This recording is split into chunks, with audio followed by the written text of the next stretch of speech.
Lors de l'examen, si la victime est un enfant qui ne répond pas et ne respire pas ou pas normalement, le SST déclenche l'alerte des secours, demande un défibrillateur et réalise immédiatement une réanimation cardio-pulmonaire.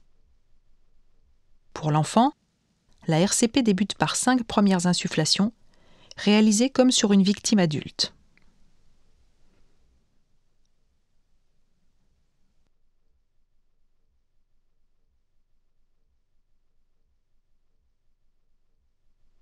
Puis, le SST réalise les 30 compressions thoraciques. Il repère le bas du sternum à la jonction des dernières côtes. Il place le talon d'une main, un doigt au-dessus de ce repère, et effectue une poussée verticale d'un tiers d'épaisseur du thorax, bras tendus, puis relâche la pression.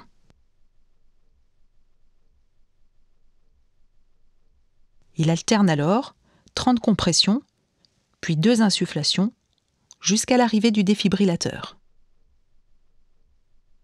La défibrillation doit ensuite être réalisée de préférence avec des appareils adaptés, électrodes pédiatriques ou réducteurs d'énergie. La position des électrodes collées sur la poitrine de la victime doit être conforme au schéma du fabricant.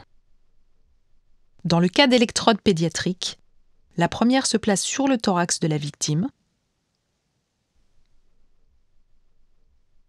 et la deuxième en opposition entre les omoplates sur le milieu du dos de la victime.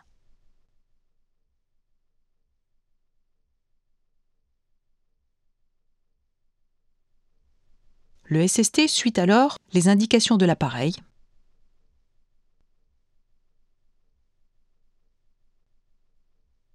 et poursuit la réanimation jusqu'à l'arrivée des secours ou la reprise d'une respiration normale.